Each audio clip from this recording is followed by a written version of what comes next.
Ninja Gaiden 2: The Dark Sword of Chaos is the sequel to, who would have guessed it, Ninja Gaiden. This game continues the story of the brave ninja warrior Ryu Hayabusa and takes place 1 year after the events of the first game. The game starts with Ryu being attacked by faceless thugs and a zombie Viking.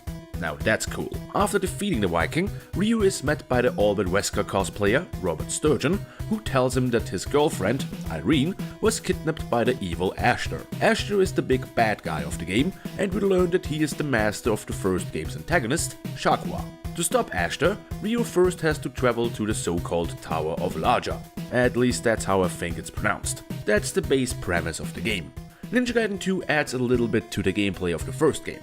For example, Ryu is now able to create clones of himself to fight off the hordes of bad guys. Difficulty-wise, it also feels a little bit harder than the first game. The enemies seem more ruthless, and even the wind has a problem with you now.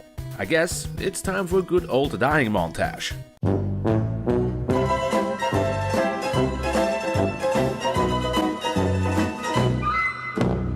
Jokes aside, Ryu fights his way to the Tower of Larja and runs into Baron Spider. Carrying on to defeat a flying death robot, Ryu finally comes face to face with Ashtar, but he is overpowered by Ashtar and his evil Sword of Chaos. Bizarro Wesker saves Ryu and they give chase after the bad guy into the Maze of Darkness. Now this place looks inviting. Here they finally confront Ashtar, who gives Irene a good poke with his sword, and it can't be just me, but this scene seems a little bit out of place. Just look at it with a different background song.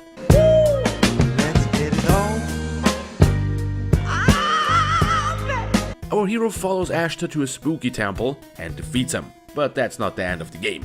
Shakwa suddenly shows back up and kidnaps Irene. Ryu has to destroy the Frenchie once again, but even that's not all. The Sword of Chaos absorbs Shakwa's life force, turning him into a wall demon. This guy right here is one of the hardest bosses I've faced so far. Well, you just have to hit his face. But good luck pulling that off, with deadly acid dripping from the ceiling and him constantly shooting fireballs at you. And even after defeating him, the game isn't over. Shakwa transforms once again, but this guy is a lot more easier to beat. Ryu finally kills the French menace, the temple collapses, and he and Irene escape. Ryu's dragon sword turns into a magical orb, healing Irene's wounds, and everything is lovely once again. Except for Robert, who stayed behind in the temple. Sucks to be him.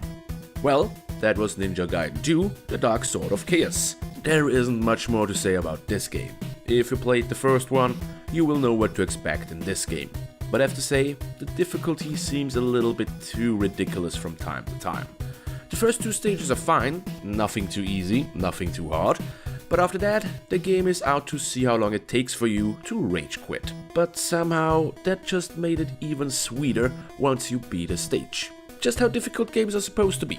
The story is fine, I guess, even though it would be fine if Shakwa didn't return and Ashtar remained the main threat of the game. Altogether, I would say that Ninja Gaiden 2: The Dark Sword of Chaos is nice.